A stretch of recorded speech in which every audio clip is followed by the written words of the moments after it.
Good afternoon. Can you hear me with my mask or should I remove it?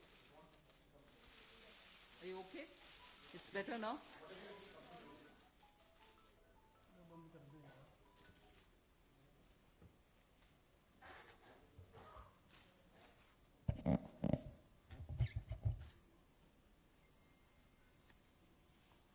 Good afternoon.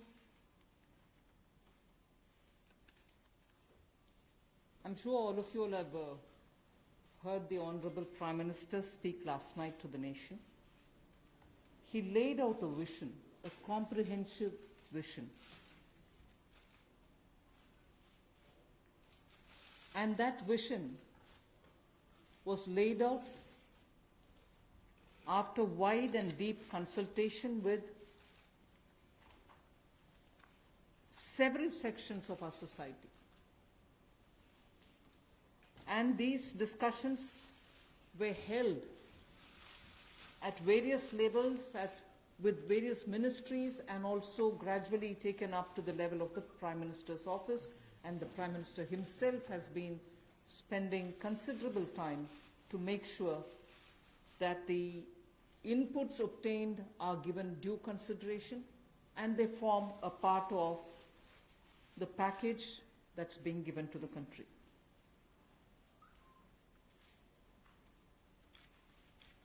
Essentially, this is to spur growth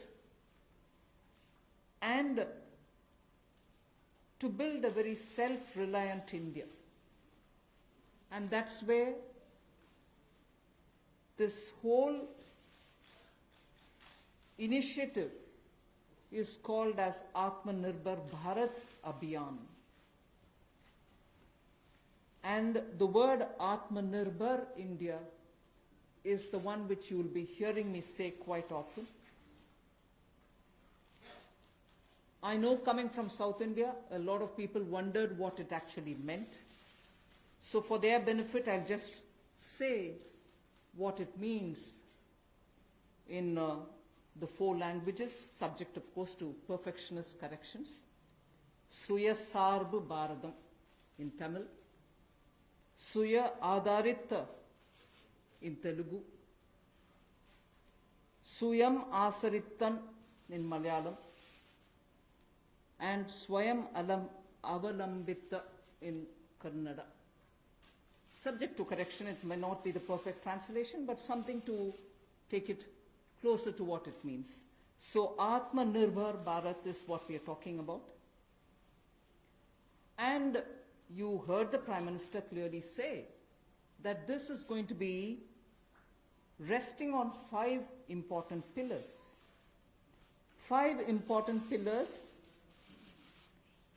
the economy, infrastructure, technology-driven systems,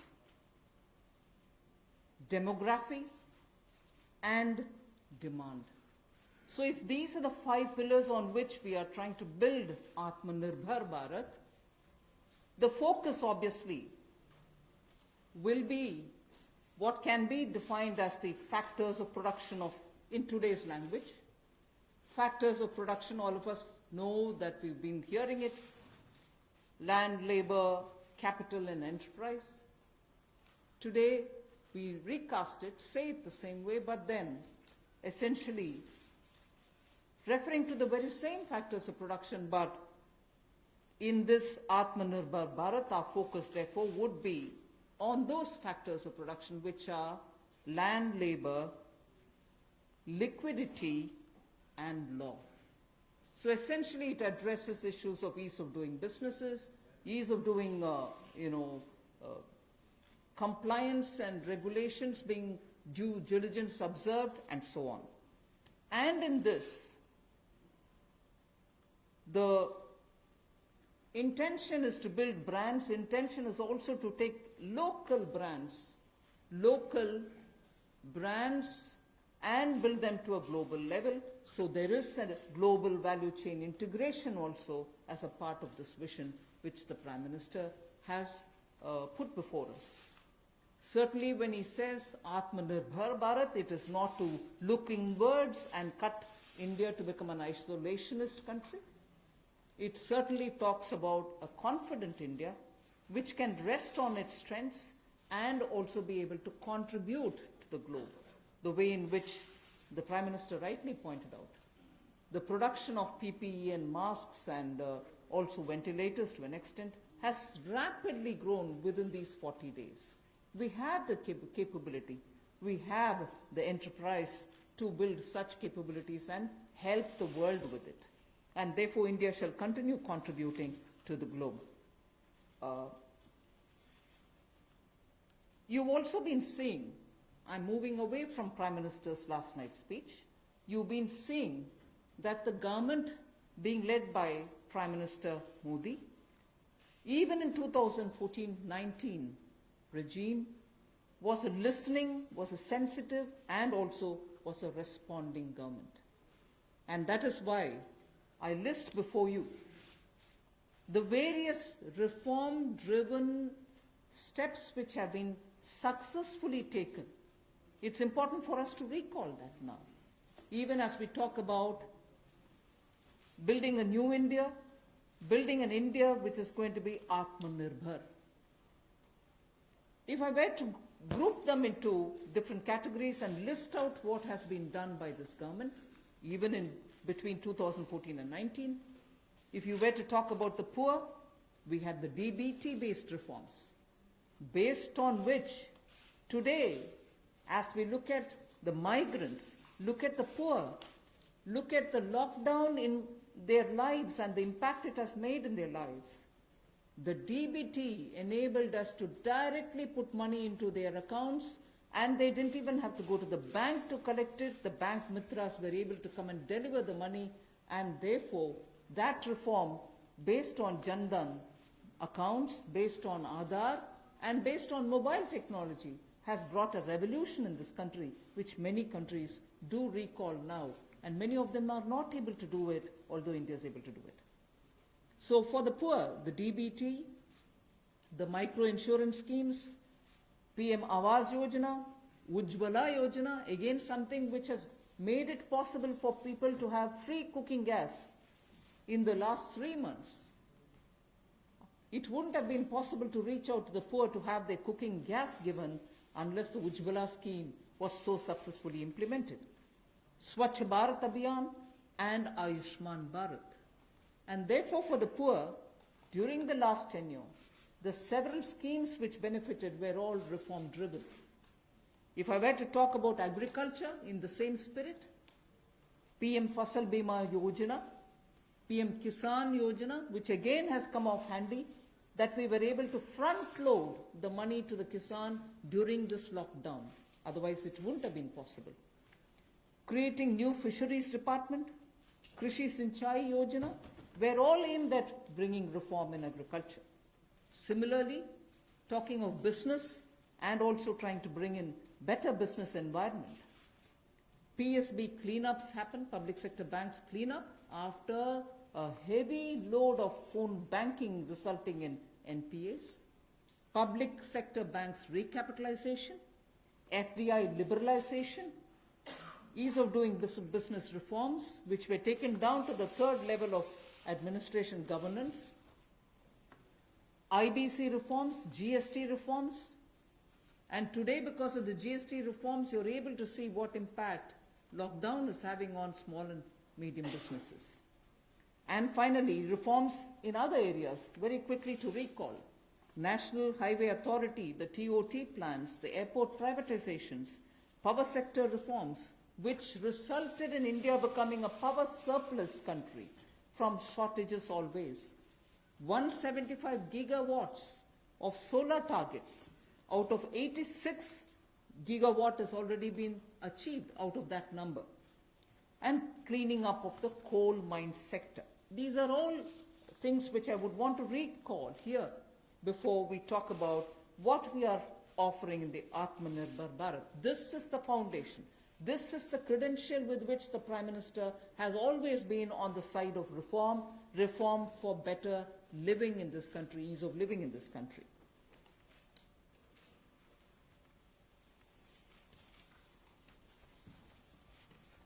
नमस्कार।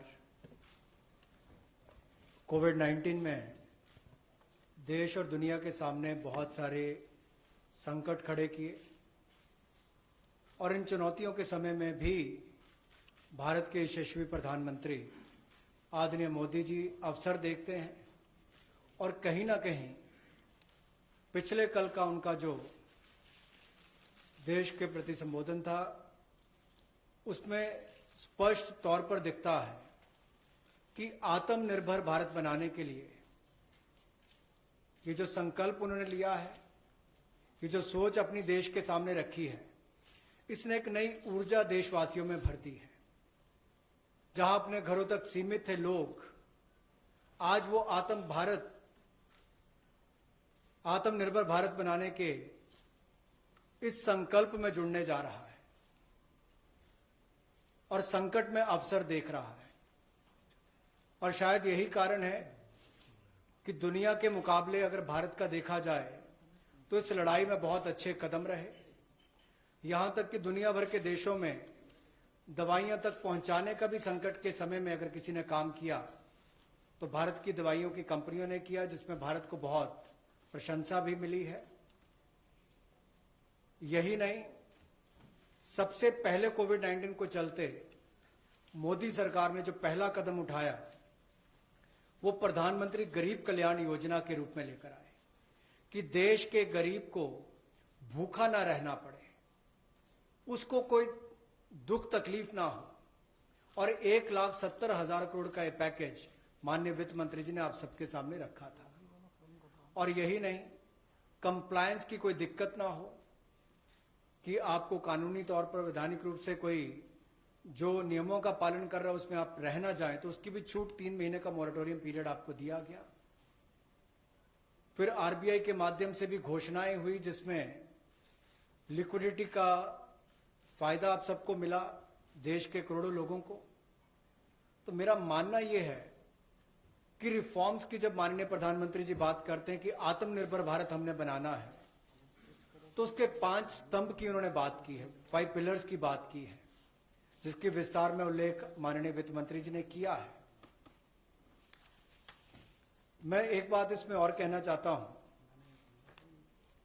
कि ये जो हम economy की बात करते हैं, अर्थव्यवस्था की बात करते हैं, पहला स्तंभ आधारभूत ढांचा हमारा ऐसा हो जो आधुनिक हो। और यही नहीं, हमारे सिस्टम जो है वो 21वीं शताब्दी में हमें विश्व गुरु बना सकें, उस लायक हम बनाएं। वाइब्रेंट डेमोग्राफी की हम बात करते हैं, युवा शक्ति को हम राष्ट्र शक्ति और राष्ट्र निर्माण के रूप में लगाएं और उनका लाभ उठाएं।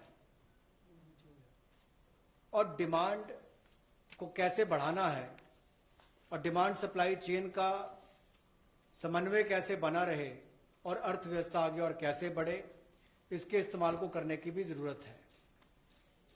बोल्ड रिफॉर्म्स का पूरा लेखा जोखा माननीय वित्त मंत्री जी ने पिछले 6 वर्षों का दिया है। मैं यही कहूंगा, बड़े निर्णय करने के लिए मोदी जी जाने जाते हैं। चाहे वो गुजरात में आए भूकंप के समय वापस कच्छ को खड़े करने की बात हो, या आज के संकट के समय भारत में पीपीई और मास्क के निर्माण की बात हो। और कहीं ना कहीं यही सोच भारत को आत्मनिर्भर भारत बनाने जा रही है। और इस आत्मनिर्भर भारत जो मूवमेंट है, इसमें हम आप सबको जोड़ने आए हैं। 20 लाख करोड़ का ऐतिहासिक पैकेज माननीय मोदी जी ने पिछले कल घोषणा की है और प्रधानमंत्री जी ने हमें निर्देश दिया है कि प्रतिदिन अलग अलग सेक्टर्स को लेकर आप सबके बीच में आकर इसके विस्तार में हम लोग जानकारी दें। तो माननीय वित्त मंत्री जी आपको अगली जानकारी देंगे कि आज किस सेक्टर को लेकर हम आप सबके बीच में आए हैं। लेकिन बोल्ड रिफॉर्म्स 6 वर्ष भी होती रही, अब भी होगी, जब तक भारत आत्मनिर्भर नहीं हो जाता। उस दिशा में लगातार काम चलता रहेगा। So I broadly explained about the reform steps which were taken during the previous 14 to 19 tenure of this government. And after the 2019 elections, the July budget was presented.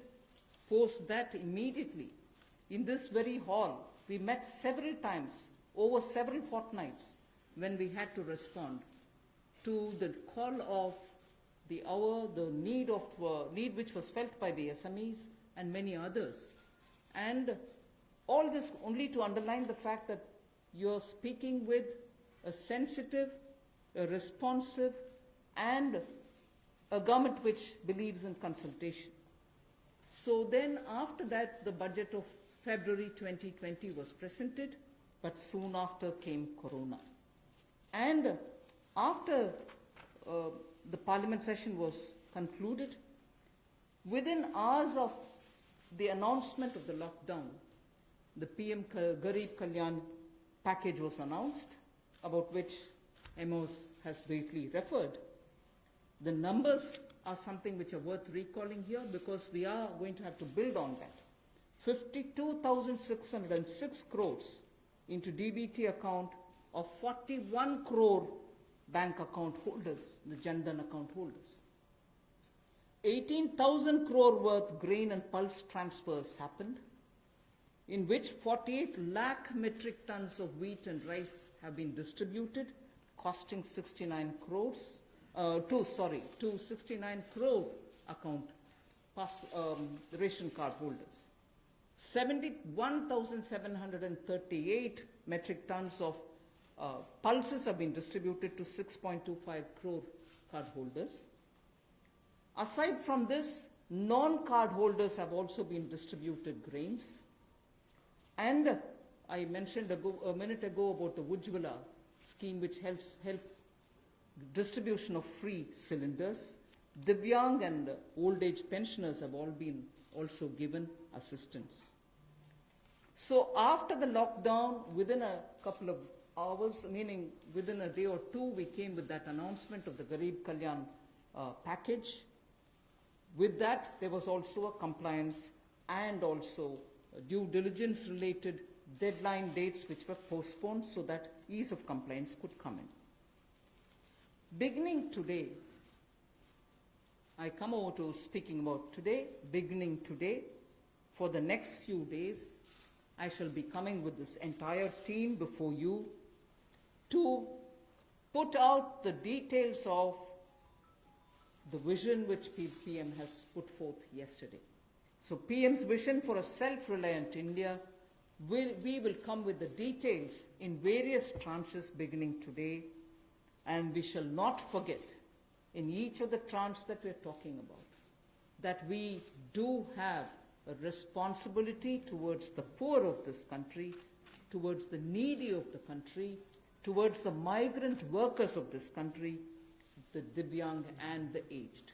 So the tranches will of course be for all our convenience, suitably bringing grouped items which have some correlation.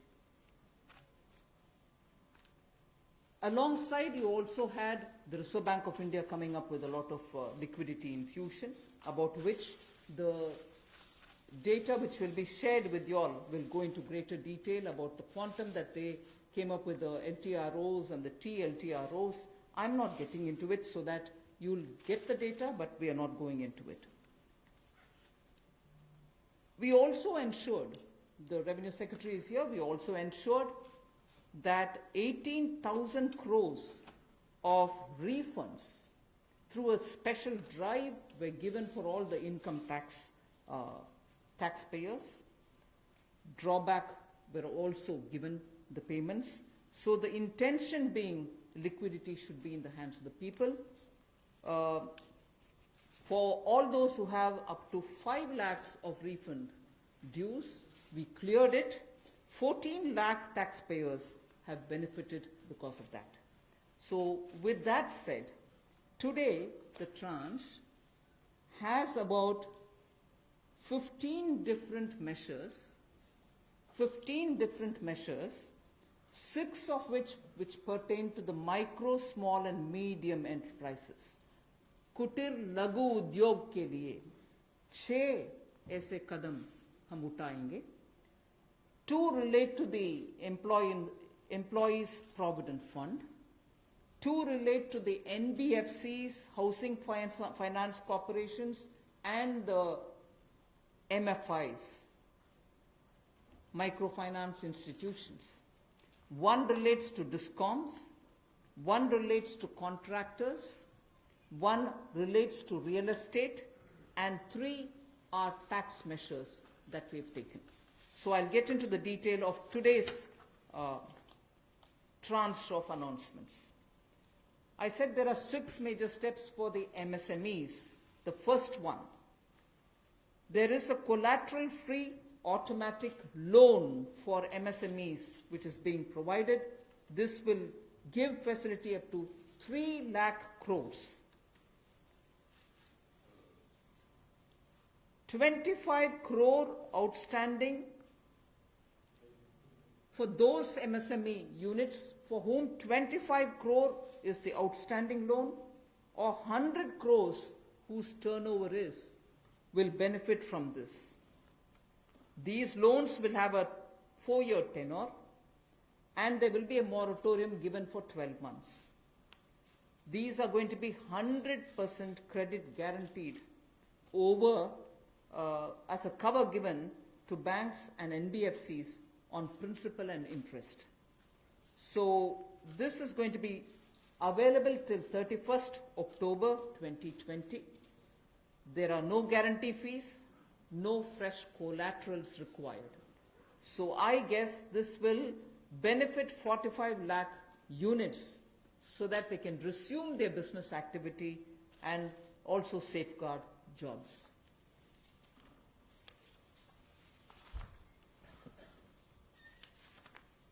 प्रधानमंत्री गरीब कल्याण योजना में जहां सबसे पहले Covid health workers के लिए 50 लाख रुपए की इंश्योरेंस पॉलिसी का प्रावधान किया गया था, वहीं पर 80 करोड़ गरीबों को 5-5 किलो गेहूं या चावल देने का प्रावधान किया गया और पूरे देश भर में पीडीएस के अलावा अतिरिक्त ये 5-5 किलो उनको दिया गया, पिछले महीने भी और इस महीने भी। इसके अलावा ये प्रति व्यक्ति 5-5 किलो था और प्रति परिवार दाल देने का भी काम किया गया 1 किलो, और इसके अलावा जो हमारे वृद्ध, विधवा, दिव्यांग हैं उनको भी जनधन खातों में सीधा पैसे डाले गए, 500-500 रुपये, 1000 रुपये उनको टोटल डाला गया।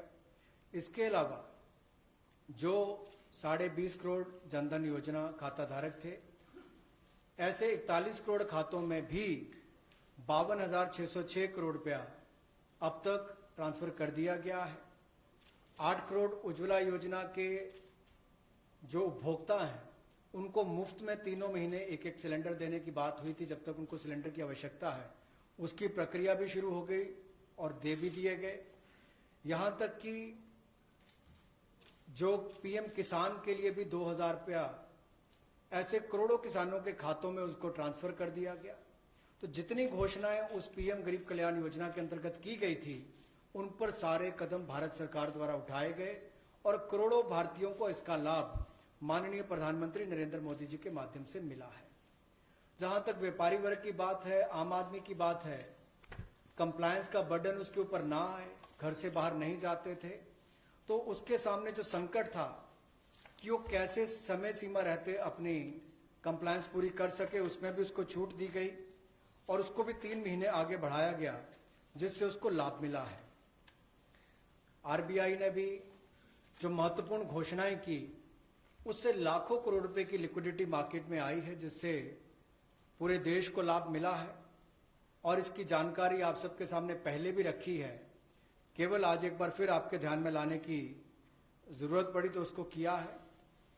एक जो मीडिया के माध्यम से हमारी जानकारी हमें मिली और जो वीडियो कॉन्फ्रेंस और बाकी सब वार्तालाप बाकी लोगों से हुआ, मध्यम, सूक्ष्म, लघु उद्योग, कुटीर उद्योग, घरेलू उद्योग जो है, इन सब के सामने बहुत बड़ी मुसीबत थी कि पैसों की भारी कमी थी। इन सब के लिए क्या किया जाए, ये भारतीय अर्थव्यवस्था की रीढ़ है।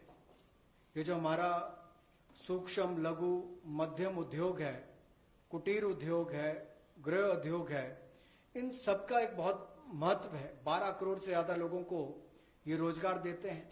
तो ऐसे कारोबार और व्यापार करने वाले, विशेष तौर पर एमएसएमई सेक्टर जो है, इसके लिए आज एक बहुत बड़ी घोषणा है कि collateral free automatic loan 3 lakh crore रुपए का मध्यम सूक्ष्म लघु कुटीर और गृह उद्योग को मिलेगा। इसमें किसी को अपनी ओर से कोई गारंटी, कोई कोलेटरल देने की आवश्यकता नहीं है और इसका समय सीमा भी 4 वर्ष की होगी और पहले 12 महीने यानी कि पहला 1 वर्ष उनको प्रिंसिपल रीपेमेंट नहीं करना पड़ेगा, इनके मूलधन का चुकाना नहीं पड़ेगा, मूलधन को नहीं चुकाना पड़ेगा और 12 महीने की इस पे छूट रहेगी और 4 वर्ष के लिए उनको ऋण दिया जाएगा। तो 3 लाख करोड़ रुपए का ये ऋण, ये हमने बगैर किसी गारंटी, बगैर किसी कोलेटरल के भारत के मध्यम सूक्ष्म लघु उद्योग, कुटीर और गृह उद्योग के लिए मोदी सरकार ने करके दिया है। I just move to the next one, which is about a 20,000 crore subordinate debt proposition which we are bringing. If the earlier one, which was just now explained by the MOS, was for standard MSMEs who, because of lockdown, couldn't move forward because they didn't have money, they didn't have cash coming in. So for buying raw materials or paying the wages, if they had a problem, you had that emergency credit line which we spoke about just a minute ago. Now I come to talking about subordinate debt through which we want to infuse about 20,000 crores. These are meant for stressed MSMEs. So if you're providing for the standard, you're now providing for the stressed MSMEs. Now the stressed MSMEs do have a problem of equity. So for them, through a subordinate debt provision, we want to provide about 20,000 crore liquidity. 2 lakh MSMEs are likely to benefit from this. The functioning of the MSMEs which are NPA or are stressed, all of them will be eligible. For this subordinate debt-based scheme, NPAs or stressed MSMEs will all be eligible for this. The government will be providing about a 4,000 crore as its contribution to the CGTMSE, the Credit Guarantee Trust, and they will be then able to provide the partial credit guarantee support to the banks, as a result of which stressed and NPA MSMEs will immediately benefit. तनाव में जो सूक्ष्म लघु मध्यम उद्योग या कुटीर या गृह उद्योग हैं, उनकी इन परिस्थितियों को देखकर गौण कर्ज या अधीनस्थ ऋण के रूप में 20,000 करोड़ रुपए का प्रावधान इन स्ट्रेस्ड एमएसएमईज के लिए किया गया है, ताकि इनकी जो कमी आती थी उस कमी को दूर किया जा सके। और इसमें भी लगभग 2 लाख से ज्यादा मध्यम लघु सूक्ष्म कुटीर उद्योग को लाभ मिलने वाला है और ये 20,000 करोड़ का गौण ऋण ये तनाव वाली एमएसएमईज को दिया जाएगा। The next of the MSME linked steps that we are taking, this is the third. There is a fund of fund being created for infusing about 50,000 crore as equity into the MSMEs. This will benefit those MSMEs who have the potential and who are viable. So we spoke about those who are standard, we spoke about those who are NPAs and stressed. Now I'm talking about MSMEs who may be doing viable business and who need hand-holding because of the situation thanks to the COVID.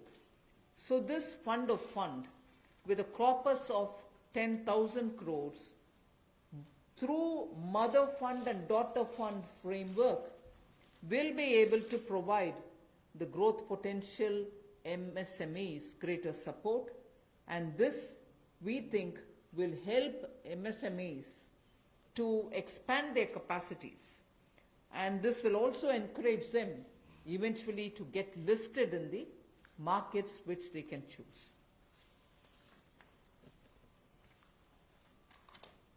जो मध्यम लघु सूक्ष्म उद्योग अच्छा कर रहे हैं, विस्तार करना चाहते हैं, आगे बढ़ना चाहते हैं, लेकिन उनके आकार को बढ़ाने की या क्षमता को बढ़ाने की सुविधाएं नहीं मिल पाती थी, तो उसके लिए फंड्स ऑफ फंड्स का प्रावधान किया गया है और इस फंड्स ऑफ फंड्स के माध्यम से 50,000 करोड़ की इक्विटी इन्फ्यूजन होगी, ये हम करने जा रहे हैं। इससे इन सभी अच्छा काम करने वाले मध्यम लघु सूक्ष्म उद्योगों को अपना आकार और क्षमता बढ़ाने का अवसर मिलेगा। The next one is something which all of us have been waiting for a long time, about the definition of MSMEs. I'm sure you heard from several sources that this discussion has been going on. We have now come to a stage where we can happily announce that the definition being changed is being changed in favor of the MSMEs. Because there was always this fear in very successful MSMEs also, that if they outgrow the size of what is defined as an MSME, they'll lose the benefits that they get as an MSME itself. So outgrowing this definition meant outgrowing and going out of receiving benefits. Therefore, MSMEs preferred to remain within the definition rather than grow. Now what we are coming with is a change in the definition of MSME so that they need not worry about growing in size. They will still be able to get quite a lot of benefits which otherwise, as an MSME, they had got. So now how do we change it? I told you why we are changing the definition. How are the changes being brought about? What exactly is the change which is coming in? The change is that investment limit which defined an MSME is being revised upwards. So you can be a slightly more larger invested company, but you're still going to be considered only as an MSME. And then I'll come to the amounts which is shown in the chart there. But the idea is, even with an increased investment, you'll still be defined only as an MSME. You shall not get out of the benefit which is given to you as an MSME. Second is, additional criteria to define an MSME is being brought in. And that criteria is based on turnover. So that is being brought in newly now. Earlier it was only investment size. Now investment size and or additional turnover size is being brought in. And earlier, the distinction which prevailed between manufacturing unit, and therefore their definition was on slightly different account. Service units, their definition was on slightly different criteria. Now that differentiation between manufacturing and service MSME are being removed. Manufacturing MSME or service-based MSME shall all be defined similarly. And then, therefore, the chart that is there before you will tell you what was earlier and what is now. What was earlier defined with an investment of 25 lakh as micro unit will now have investment allowed till 1 crore. So they'll still be called a micro unit even if the investment is up to 1 crore. Now, in that, service investments of 10 lakhs were called as micro earlier. Now, because the distinction is removed, service also will have the benefit of being called a micro unit even if the investment is 1 crore. Over and above it, I did say that in addition to investment as a definitional criteria, we are bringing in the criteria of turnover also. So now your investment can be up to 1 crore and your turnover can be up to 5 crore. You shall be called as micro. This or that. Your investment can be 1 crore and your turnover can be 5 crore. Up to 5 crore, you will be micro enterprise. And so on. So small will be up to 5 crore, manufacturing enterprise. Services was up to 2 crore. Now the definition is changed to 10 crores and 50 crores. Investment and turnover, and so on. The table explains it.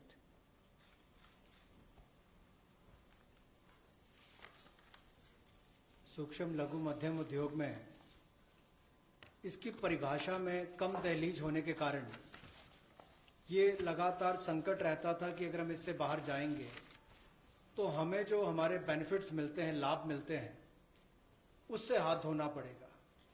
और यही कारण था कि हमारे कुटीर सूक्ष्म लघु उद्योग कभी बड़ा बनने का सपना नहीं देखते थे, और सपना देखते भी थे तो ये जो सीमा इसके लिए रखी गई थी, कम दहलीज थी, इसके कारण ये बड़े नहीं हो पाते थे।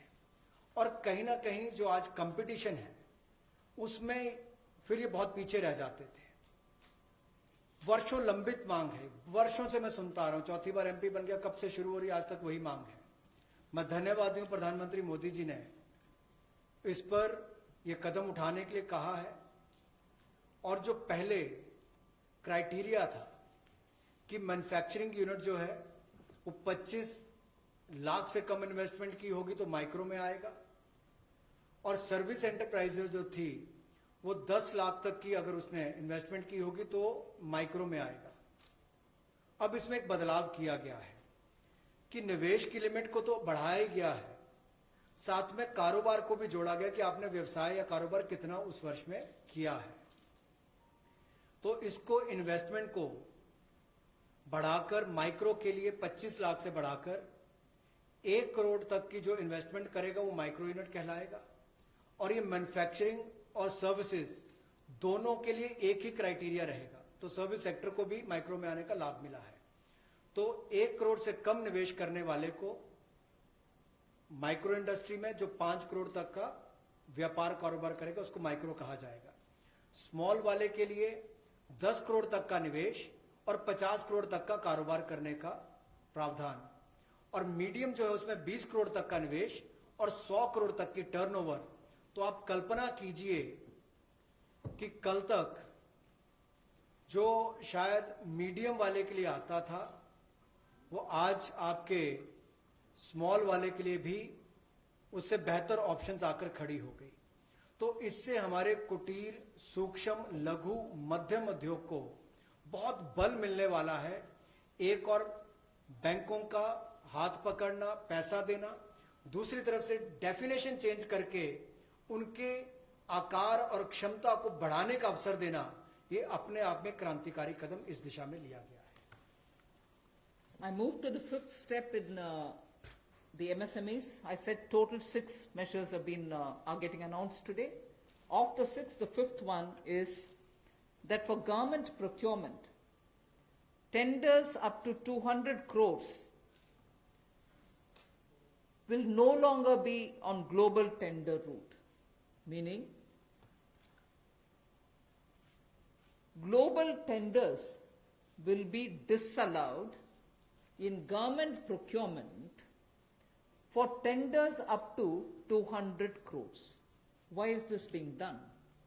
Majority of the MSMEs in India were unable to supply those big mother units, as you may call, large companies, who they were serving all the while.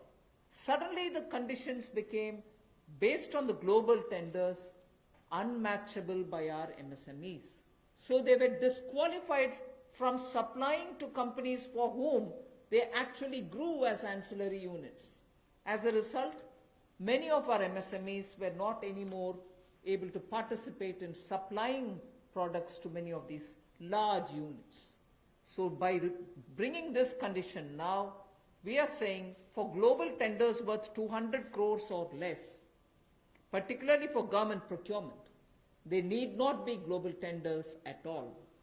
So this will make MSMEs do their business with a lot more confidence and carry on with it. Self-reliant India will also then be able to serve Make in India, because small units can now be participant in government purchases.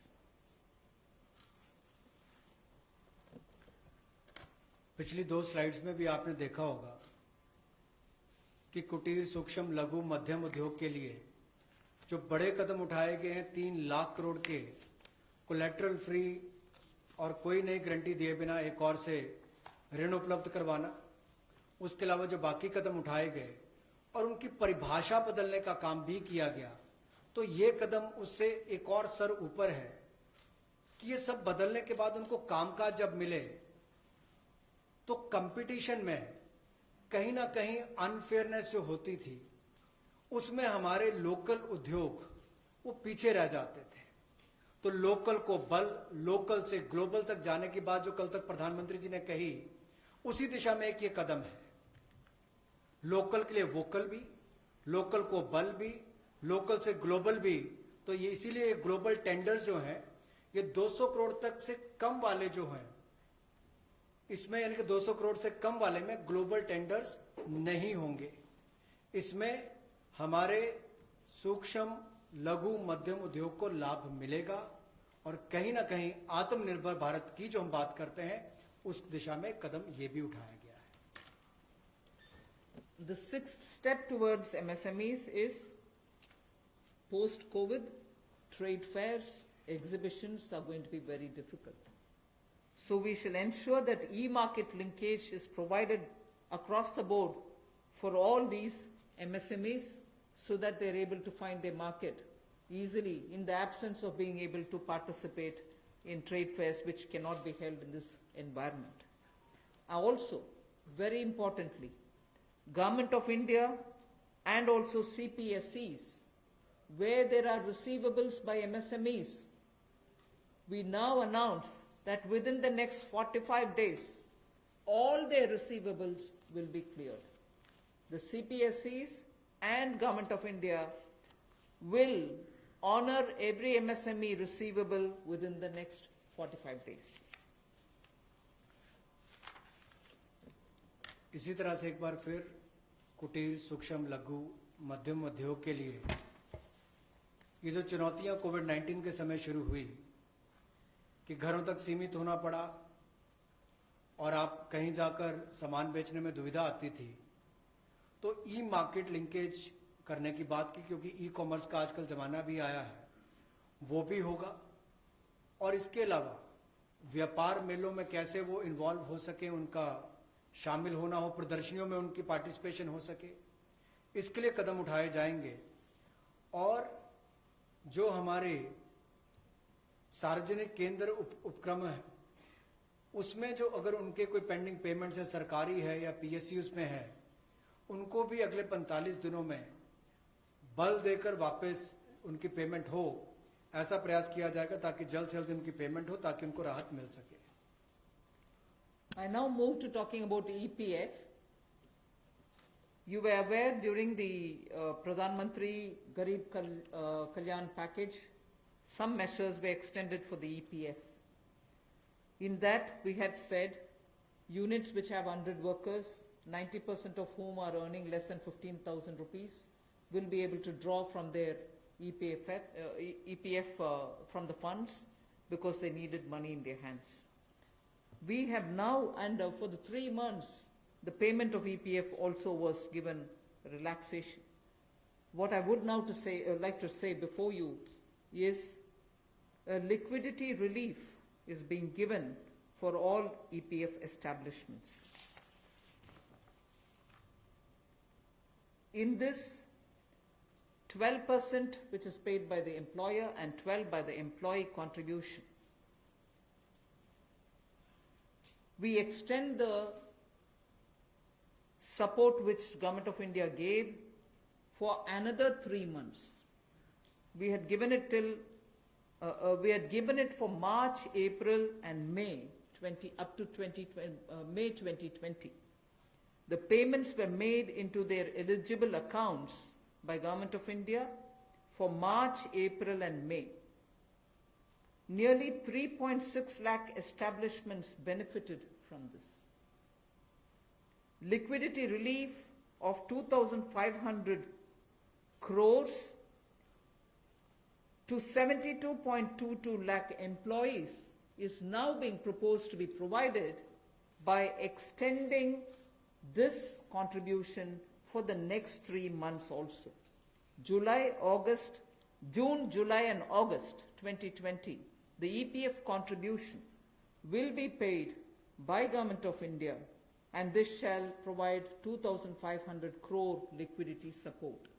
So what was given earlier for March, April, and May is now being extended for another 3 months, which will be June, July, and August, and therefore we shall be infusing 2,500 crore liquidity and 72.22 lakh employees will benefit from it. 1,70,000 crore के प्रधानमंत्री गरीब कल्याण package में एक सुविधा दी गई थी कि EPF जो है, प्रोविडेंट फंड जो है, वो 12% जो कर्मचारी उसका भी और जो नौकरी देने वाला उसका भी 12% भारत सरकार देगी। और ये पहले 3 महीनों के लिए हमने किया था, जिसकी भुगतान कर भी दिया गया पहले 2 महीनों के लिए, और इसको अगले 3 महीने और बढ़ा दिया जाएगा। इसका प्रावधान भी जून, जुलाई और अगस्त के लिए कर दिया गया है। 3,67,000 ऐसी संस्थाओं के 72,22,000 ऐसे कर्मचारियों को इसका लाभ मिलेगा, जब कर्मचारी का 12% हिस्सा भी और नियोक्ता जो नौकरी देने वाला है उसका 12% हिस्सा भी भारत सरकार देगी, और ये कुल मिलाकर 2500 करोड़ के लगभग का लाभ इनको मिलेगा। The next on EPF again, in order to provide more take-home salary for the employees and also to give relief to employers in the payment of PF for those which have not been covered under the earlier description, which is if you have 100 employees, 90% of whom are drawing less than 15,000, we announced a scheme earlier, which I'm extending for another 3 months. That's what was announced a minute ago. The second one in EPF now is the statutory PF contribution for those who are not covered in the earlier one is being reduced from 12% to 10%. So for the next 3 months, employers need to pay only 10% and not 12% so that they will have some more money in their hands. However, for the central public sector enterprises and for state PSUs, we will continue to pay 12%. So this reduction is not for the government. However, government employees, government employer still pays 12%. But employees in these public sector undertakings will be given the advantage of paying only 10%. So a liquidity relief of 6,750 crores for both the employee and employer will be available for the next 3 months.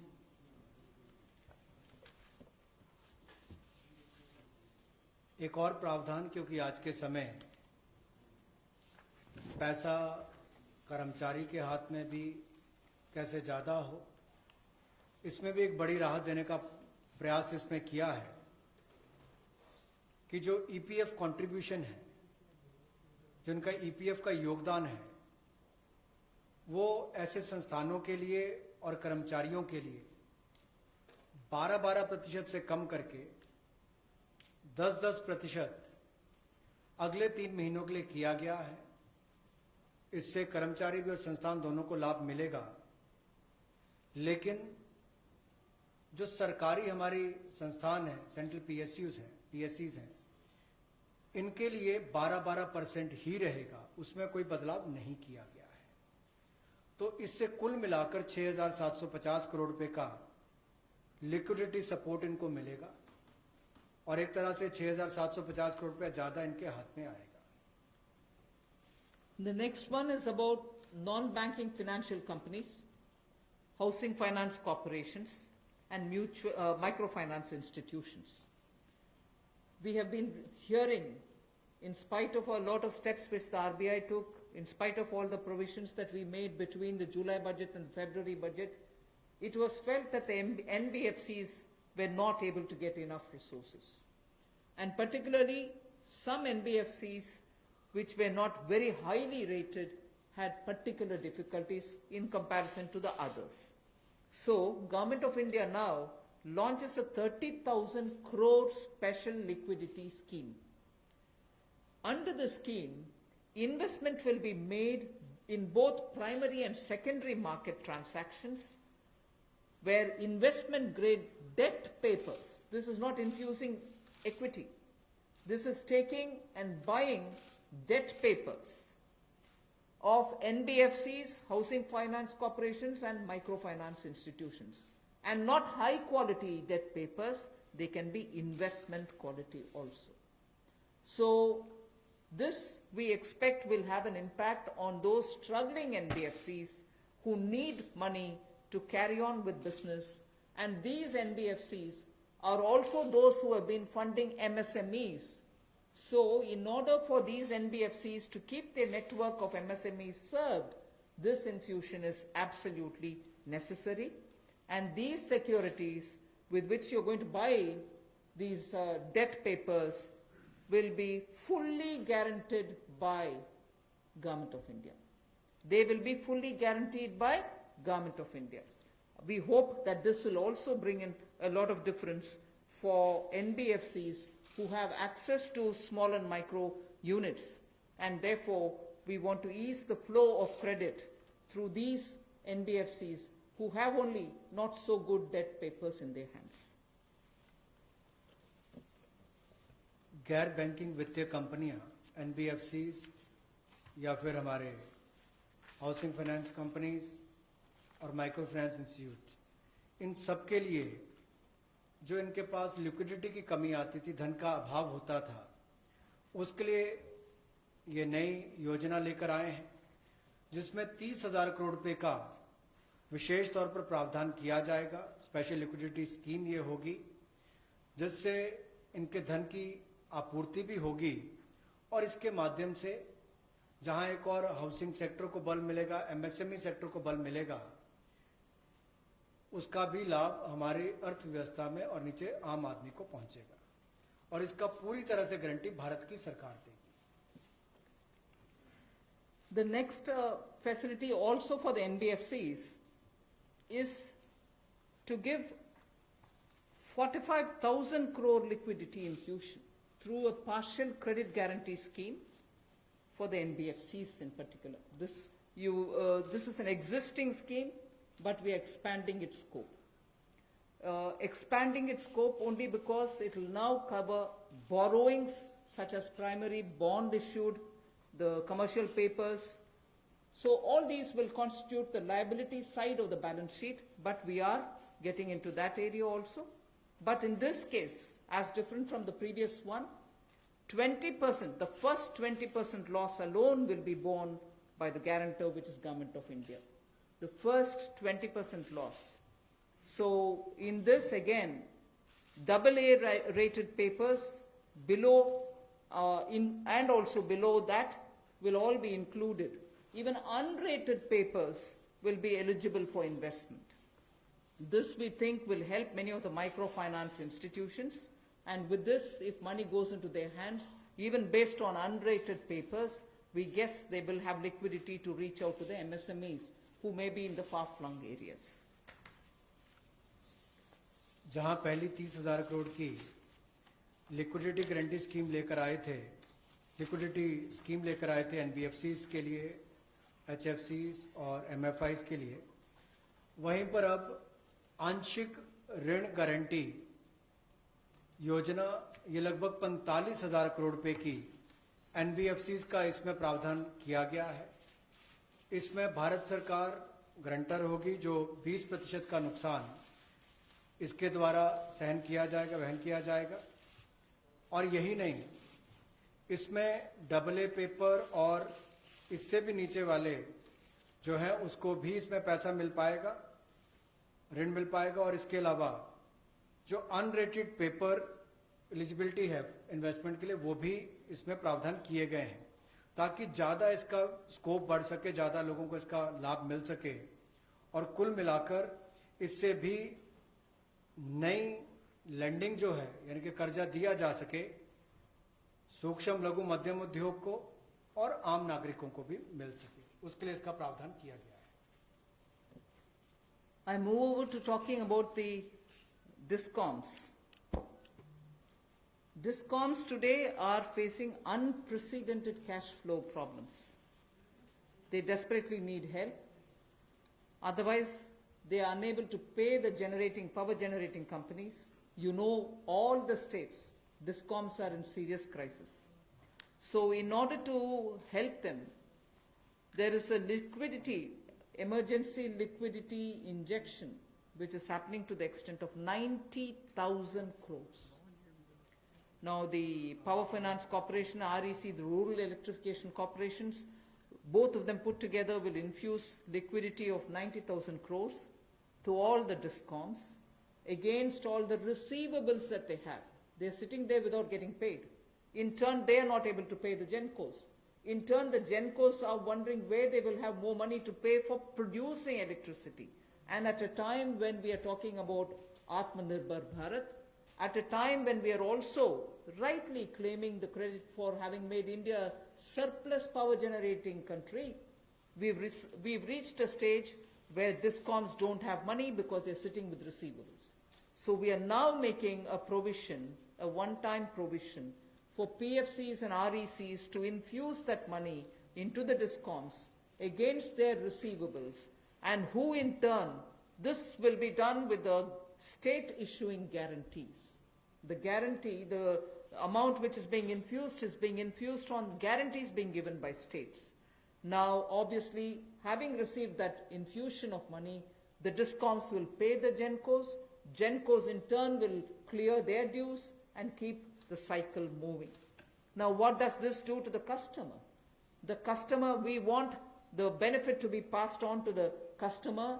We are in fact telling the central public sector generation companies that they shall give rebate to those DISCOMs which shall pass these benefits to the final customer. So we are making it clear to the central public sector generation companies that on receiving the money from the DISCOMs, they should be able to pass it on again back to the consumers. So this is a one-time infusion of liquidity for cash-desperate DISCOMs.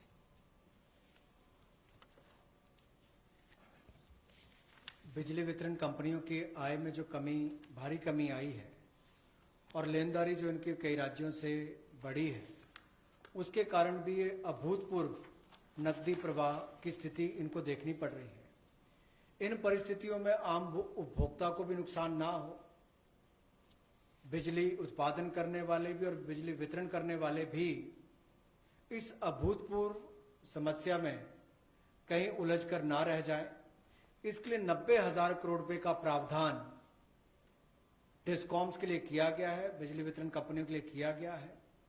और ये 90,000 करोड़ रुपया जो बिजली वितरण कंपनियों को दिया जाएगा, वो पावर फाइनेंस कॉरपोरेशन और रूरल इलेक्ट्रिफिकेशन कॉरपोरेशन के माध्यम से दिया जाएगा।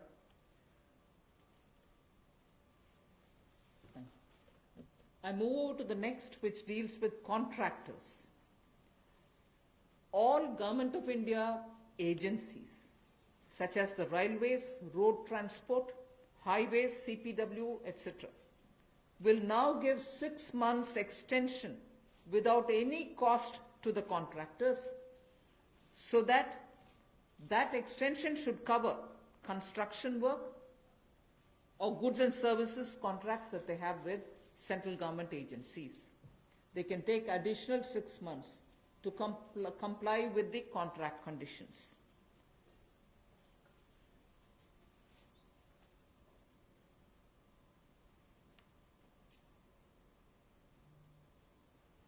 I didn't get it.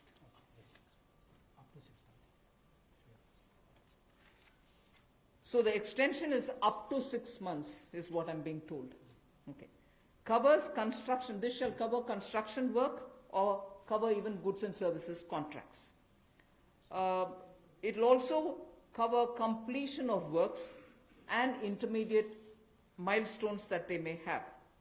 This will also cover and extend concessional period which is given in PPP contracts. So even the concessional periods will get extended up to 6 months.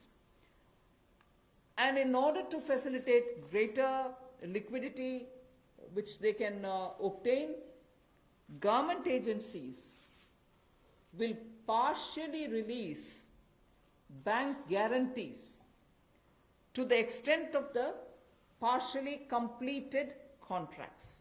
So if a particular contract is completed to some extent and not fully, to that some extent, the partial bank guarantee will also be released so that their cash flow will improve. जहां एक और पहले 200 करोड़ तक के tenders global नहीं होंगे, एक वो राहत दी गई। अब उसके बाद जो अभी काम हमारे कॉन्ट्रैक्टर्स कर रहे हैं देश भर में, चाहे वो रेलवेज का हो, सड़कों का हो, हाईवेज का हो, सेंट्रल पब्लिक वर्क्स का हो, अलग अलग डिपार्टमेंट्स के हों, क्योंकि कोविड के कारण ये समस्या खड़ी हुई, तब उनको 3 महीने से ज्यादा 6 महीने तक की राहत इसमें दी जा सकती है एक्सटेंशन के रूप में, ताकि उनको कोई खामियाजा ना भुगतना पड़े। और जो ऑब्लिगेशंस थी उनकी, उसके कारण दिक्कत आ सकती थी, इसलिए प्रावधान किया गया है ताकि मुकदमेबाजी या बाकी सब ना हो और मानसिक रूप से भी ठीक रहे और अच्छा काम करके समय पर पूरा कर सकें। तो 6 महीने तक की इनको राहत दी गई। और यही नहीं, जो पीपीपी कॉन्ट्रैक्ट है उसमें भी जो कंसेशन पीरियड है उसमें भी ये राहत 6 महीने तक की दी जा सकती है, पर मैक्सिमम जो है 6 महीने तक हो सकता है। केस टू केस मैटर करेगा। और जो सिक्योरिटी दी जाती थी पार्शियल, उसको रिलीज किया जा सकता है आंशिक रूप से। मान लीजिए मैं कोई ठेका लिया है, 70% किसी ने काम किया और उसके एवज में उसकी आंशिक रूप से वो बैंक गारंटी को वापस किया जा सकता, ताकि उसके पास और लिक्विडिटी और काम करने के लिए आ सके। एक बहुत बड़ी राहत इस तरह से कॉन्ट्रैक्टर्स को भी देश भर में देने का एक प्रावधान किया है। 80% किया होगा तो उसके अनुसार, 60% किया होगा तो उसके अनुसार, लेकिन कुल मिलाकर उसके पास पैसा ज्यादा आए ताकि वो काम काज में उसको कहीं दिक्कत ना आए। I've come to the last two of today's announcements. One relate to the real estate, which is what I'm doing now. The next has direct taxation related reliefs, which has 3 different aspects. So the last two, one is on the real estate and the next is on the taxation. In the real estate matter, the Urban Development Ministry shall issue advisory to the states and the union territories so that the regulatory authorities are given clear picture that they can treat the COVID-19 period as an event where you can invoke the force measure. In other words, they can treat it as an act of God, and to that extent be flexible about the execution of the contract signed. This will also mean that with the necessary changes, they will have to issue fresh project registration certificates. They can extend the registration and the completion dates. Suo motu, they can do it by 6 months for all registered projects, expiring on or before 25th March 2020. So using the force measure clause, they can suo motu extend the registration and completion date by 6 months if the project was registered on or after 25th March 2020. So there need not be individual applications separately for it. They can suo motu do it. They can also issue fresh project registration certificate automatically with revised timelines. So this way, people who had entered into a contract and got fixed because of the coronavirus will not suffer. These measures, we think, will de-stress developers, and real estate industry, which is already in difficulty, will benefit with the new timelines. कोविड-19 का प्रभाव हमारे real estate projects पर भी पड़ा होगा, और इसके लिए ही ministry of housing and urban development ये राज्य की सरकारों को और यूटीज को एडवाइस भी करेगी कि उनकी जो रेगुलेटरी अथॉरिटीज हैं वो एक प्रावधान करें कि जो रजिस्ट्रेशन और कंप्लीशन डेट है उसको सुओ मोटो 6 महीने तक आगे बढ़ा दिया जाए, और इसकी जो 25 मार्च तक जो एक्सपायरी डेट थी, यानी कि उसको 6 महीने तक आगे बढ़ा दिया जाए और इसमें कोई इंडिविजुअल एप्लीकेशंस मंगवाने की आवश्यकता नहीं है। जो 25 मार्च तक थी उसको वैसे ही 6 महीने तक का आगे विस्तार कर दिया जाए, उसको आगे अवधि को आगे बढ़ा दिया जाए। रेगुलेटरी अथॉरिटीज को भी यही अनुरोध किया गया है और इसमें ministry of housing and urban affairs के माध्यम से जाएगा कि 3 महीने तक पीरियड उसको भी आगे बढ़ा दिया जाए और जो फ्रेश प्रोजेक्ट रजिस्ट्रेशन सर्टिफिकेट्स हैं वो भी रिवाइज टाइमलाइंस के साथ दे दिए जाए। तो इसी तरह से रेरा के अंतर्गत जो टाइमलाइंस है उसको आगे बढ़ाने की जो बात कही गई है इसमें विस्तार में कही गई। I move over to talking about the tax-related proposals, which is my last. You're fairly familiar with the TDS and the TCS tax deductions which happen. We have now, from, let us say, tomorrow till 31st March 2021, reduced the TDS rates and the TCS rates by 25% of the existing rate. So if the existing rate is 100, it will be reduced by 25%. This shall apply to all payments, if they are payment for contracts or professional fees or interest or rent or dividend or commission or brokerage. All of these will be eligible for this 25% rate reduction.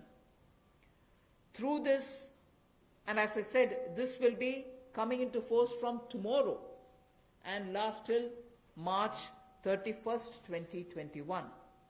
And this we think, this reduction we think will release nearly 50,000 crores in the hands of the people who otherwise would have paid it as TDS. This reduction alone is going to give 50,000 crores back to the people, in the sense it will be in their hands rather than coming in as payment of taxation. जो TDS rates हैं वो सभी non salaried payment वालों को, residents को, और TCS rate जो है उसमें 25% की कटौती की गई है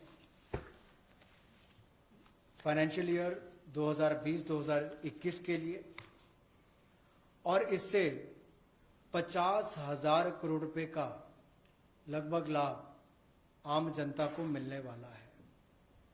यानी कि अगर मेरा 100 रुपया बनता था तो मैं 100 रुपये की बजाय अब 75 रुपये दूंगा और उसमें 25% की कटौती की गई है। तो एक बहुत बड़ी राहत गैर वेतनभोगी इन सबके लिए, non salaried payment to residents, इनके लिए की गई है। The next is a set of dates which are getting extended for direct tax, some of the measures that we are taking. All pending refunds to charitable trusts and non-corporate businesses and professions, including that of proprietorship, partnership, LLP and cooperatives, shall be issued immediately. I did mention at the beginning that we have already refunded quite a lot of refunds which were either 5 lakhs or lesser to individuals who waited for their refund for a long time, and through that nearly 14 lakh people had benefited. Now we are saying that the pending refunds of all charitable trusts, non-corporate businesses, professions, proprietorships, partnerships, LLPs and cooperatives, many of whom can be very small. Many of these are in cooperative sectors, many are MSMEs, many are small partnerships. All their refunds will be given immediately, which will mean that they will get their due money, that's their money, they will get it back in their hands without any delay. Then the due date of all income tax returns for the year 2019-2020 are now being extended from 31st July 2020 and 31st October 2020 to 30th November 2020, and tax audits from 30 September 2020 is being changed to 31st October 2020. So that is a measure which will help people not to worry about how they are going to do their compliance, will they be able to file their returns or not. So that is a step which we take. And the last one, which also is a taxation related measure, is the date of assessments getting barred, because assessment time gets barred with a certain date. We are conscious of it, we have taken cognizance of it, so we are saying date of assessments getting barred as on 30th September 2020 is now being extended to 31st December 2020. So 3 months extension is being given so that date of assessment doesn't get barred as of September 2020, it can wait till December 2020. And also, those getting barred on 31st March 2021, we are saying this in advance, those getting barred as of 31st March 2021 are being extended to 30th September 2021. They're a clear, again 6 months extension for those March. We are telling that in advance. 31st March 2021, which we are getting debarred, will now be moving over to 30th September 2021. And the last point that I would want to share with you all for this evening is, you know, we've launched this Vivad Se Vishwas scheme for making payment, and there was a component that you had to pay 10% extra if it is beyond a certain date. Now, without any additional amount which is to be paid, in total, the whole Vivad Se Vishwas scheme is getting extended up to 31st December 2020. And for this extension, no extra payment is being asked. So the entire Vivad Se Vishwas moves over to 31st December 2020. 5 lakh तक के refund 14 lakh से ज़्यादा लोगों को अब तक वापस कर दिए गए थे। उसके अलावा जो उससे ऊपर वाले उसकी भी प्रक्रिया शुरू, और बहुत सारे लोगों को वो भी वापस कर दिए गए हैं जो रिकॉर्ड समय के अंदर किए गए। अब इसके अलावा जो पेंडिंग रिफंड्स हैं, चाहे वो चैरिटेबल संस्थाओं के हों, ट्रस्ट के हों, या नॉन कॉरपोरेट बिजनेस या प्रोफेशंस के हों, यानी कि प्रोप्राइटरशिप, पार्टनरशिप, एलएलपी, कोऑपरेटिव्स, इनको भी जल्द ही इनके रिफंड्स इशू कर दिए जाएंगे ताकि पैसे की कमी कहीं पर ना आए। इनकम टैक्स की रिटर्न के लिए जो ड्यू डेट थी वित्तीय वर्ष 2019-20 के लिए, उसको 31 जुलाई 2020 और 31 अक्टूबर 2020 से बढ़ाकर 30 नवंबर 2020 कर दिया जाएगा, और टैक्स ऑडिट को भी 30 सितंबर 2020 से बढ़ाकर 31 अक्टूबर 2020 कर दिया जाएगा। जहां तक डेट ऑफ असेसमेंट की बात है, ये भी वर्जित हो रही थी 30 सितंबर 2020 को, इसको भी एक्सटेंड कर दिया जाएगा 31 दिसंबर 2020 तक, और जो वर्जित हो रही थी 31 मार्च 2021 को, इसको 30 सितंबर 2021 तक बढ़ा दिया जाएगा। मैं एक बार फिर कह देता हूं, जो डेट ऑफ असेसमेंट्स जो बार हो रही थी 30 सितंबर 2020 को, उसको 31 दिसंबर 2020 तक बढ़ा दिया गया है, और जो बार हो रही थी 31 मार्च 2021 को, उसको 30 सितंबर 2021 तक बढ़ा दिया गया है। विवाद से विश्वास स्कीम बजट के समय भी हम लाए थे, लेकिन इन अभूतपूर्व परिस्थितियों के चलते इसको भी, जिनको पेमेंट करनी है, कोई अतिरिक्त पेमेंट ना किए बिना, एडिशनल अमाउंट दिए बिना, इसको 31 दिसंबर 2020 तक एक्सटेंड कर दिया गया है, ताकि आप 2020 31 दिसंबर तक पेमेंट कर सकते हैं। उसमें आपको कोई अतिरिक्त पेमेंट नहीं करनी पड़ेगी। मैं धन्यवाद करना चाहूँगा फाइनेंस मिनिस्टर का, एमओएस फाइनेंस का, for a detailed briefing to all of us on these particular subjects. Madam, with your permission, 2 questions we are going to take online and 4 questions we can take from the hall here. So first I take the question online. How does the government plan to finance rupees 20 lakh crore stimulus? Maybe this is a question I should answer after I finish all my announcements in the various tranches. But government has also given a slightly altered schedule, the borrowing schedule. So that is one of the ways, that is, I repeat, that is one of the ways in which we are also expecting to finance. But the other details about how exactly are we going to get financing this will be probably more appropriately answered after we finish announcing all the tranches.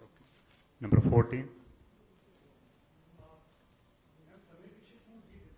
मेरा सवाल यही है कि borings को लेकर के पहला सवाल था, इस पे थोड़ा सा अगर आप और बताना चाहें कि इतने बड़े पैकेज के लिए सरकार फिलहाल बोरिंग को लेकर के क्या योजना है, आने वाले वक्त में किस तरीके का और प्रावधान करने की योजना है, और दूसरा ये कि जो बैंक गारंटी, जो लगातार बैंक पिछले 2-3 महीने में ये बात को लेकर के चिंतित थे कि कुछ सेक्टर्स पर लोन देने के लिए वो ज्यादा पॉजिटिव नजर नहीं आ रहे थे और बैंक गारंटी, सरकार से गारंटी को लेकर के वो लगातार अपील कर रहे थे।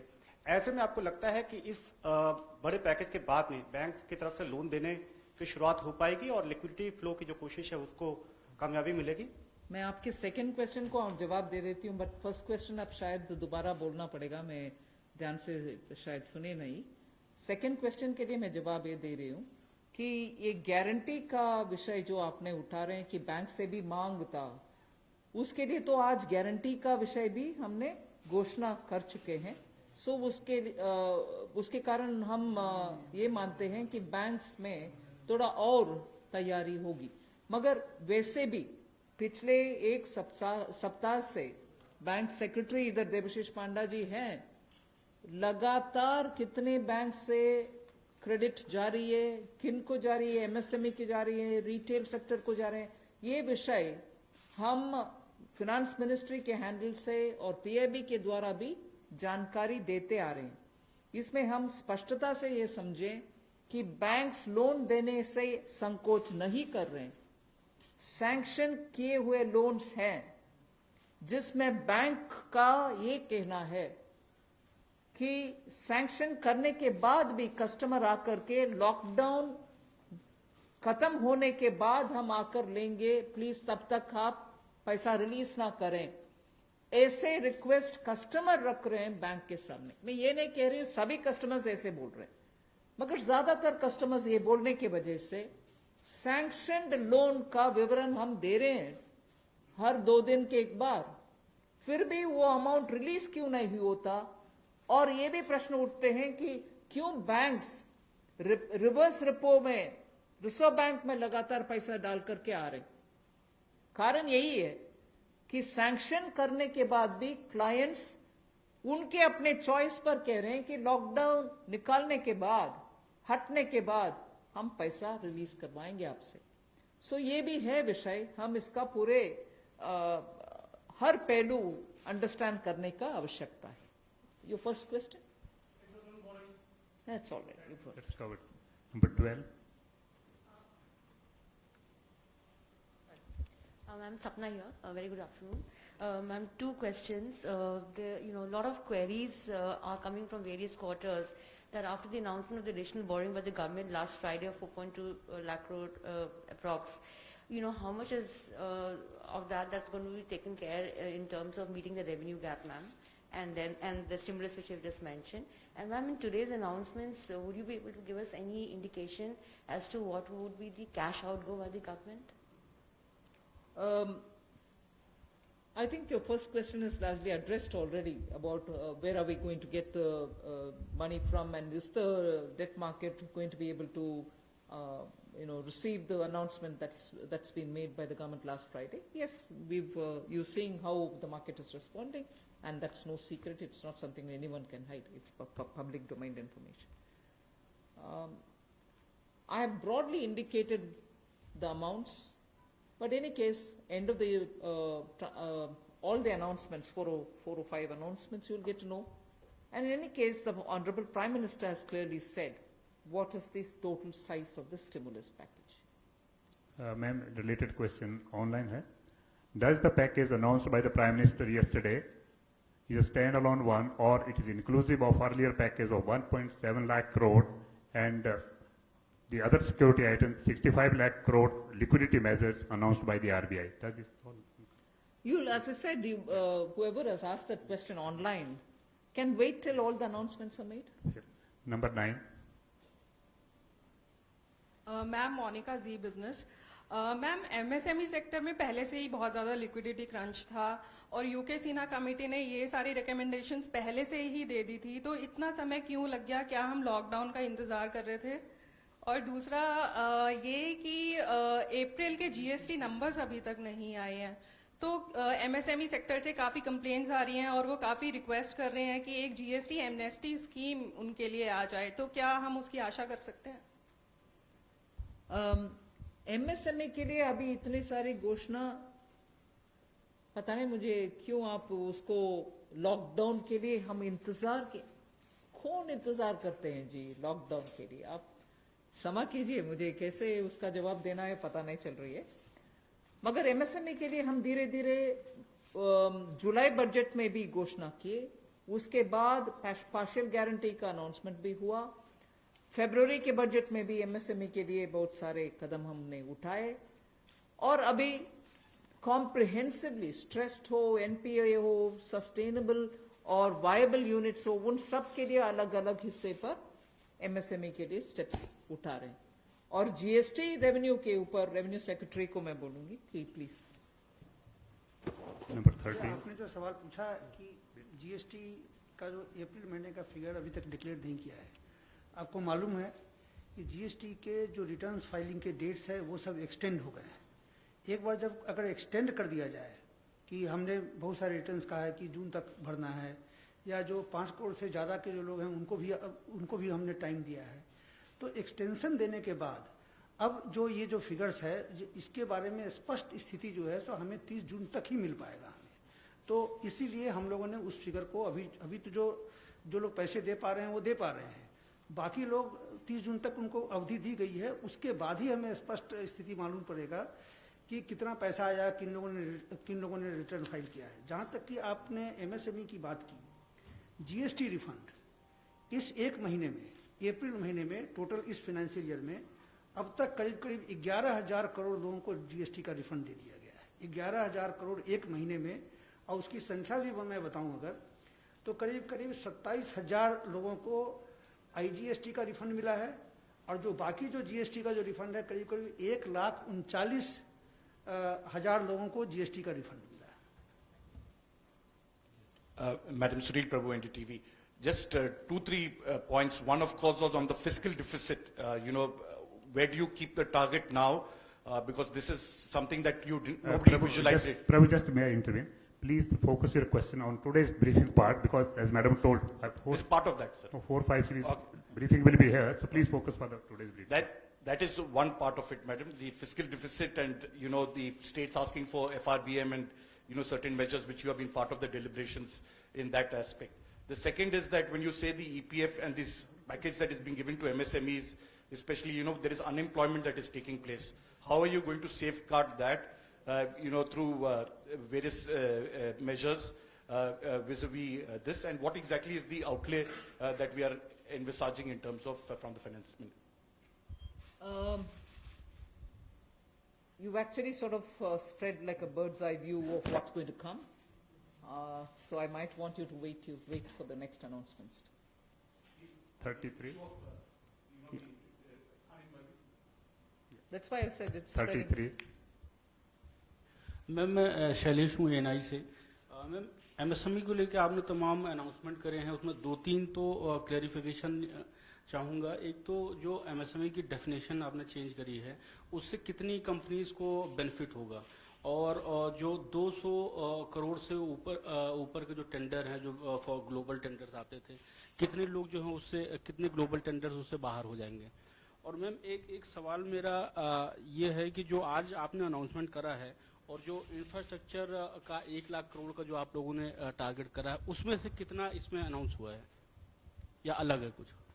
मैं ये प्रश्न जो आपने उठाया ग्लोबल टेंडर के विषय में, कोई बाहर नहीं होंगे लोग, इसमें पार्टिसिपेट करने के लिए हम कदम उठा रहे हैं ना। अगर ग्लोबल टेंडर का आवश्यकता नहीं है जिसके वजह से स्मॉल एंड मीडियम इंडस्ट्रीज उसमें भाग लेना मुश्किल समझ रहे हैं।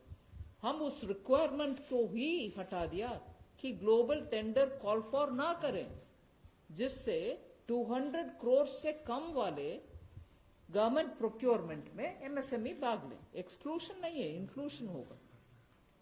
Last question 104. वो आंकड़ा मैं बाद में दूंगी।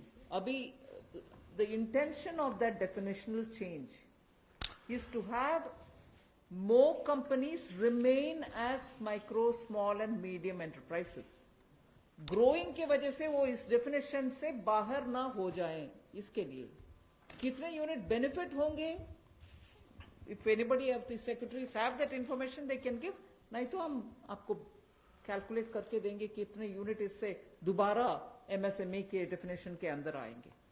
मैं आमिर हूं न्यूज नेशन से। एक ब्रॉड पिक्चर को लेकर के एक सवाल है कि जो लॉकडाउन की स्थिति हुई उसके बाद से अब तक भारतीय अर्थव्यवस्था को कितना नुकसान पहुंच चुका है, और दूसरा ये कि जो ये आपका स्टिमुलस पैकेज है 20 लाख करोड़ का, लॉकडाउन की स्थिति आगे भी बढ़ती है अगर, और ये स्थिति ऐसे ही बनी रहती है, तो इससे इसको कितना अर्थव्यवस्था को फायदा पहुंचेगा और कितना अब तक नुकसान अर्थव्यवस्था को हो चुका है? आप दोनों प्रश्न इतना स्पेकुलेटिव प्रश्न पूछ रहे हैं मेरे से, जवाब देना मैं आसान नहीं समझ रही हूँ। अगर lockdown continue, how can I answer? One second, lockdown के वजह से क्या नुकसान हुआ आंकड़ा करने के लिए अभी समय नहीं है। हम रिस्पॉन्ड कर रहे हैं जिससे न्यू इकोनॉमी उभर कर आना है और सभी स्ट्रेंथ के साथ उनके बिजनेस रिवाइव करना है, उस रास्ते पे हम चल रहे हैं। इसीलिए I can't answer even your first question, I am sorry. Where from this question is coming? Please, just last question has already been taken. I know that there are large number of questions today, but friends, as we are meeting regularly for next 2-3 days, so please, it's end of sir. I thank Madam and thank the MOS. Thank you very much.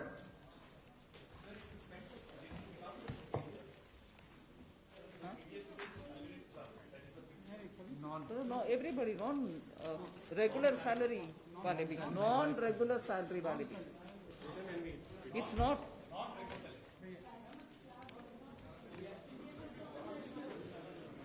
TDS is for professionals, TCS is for others, no?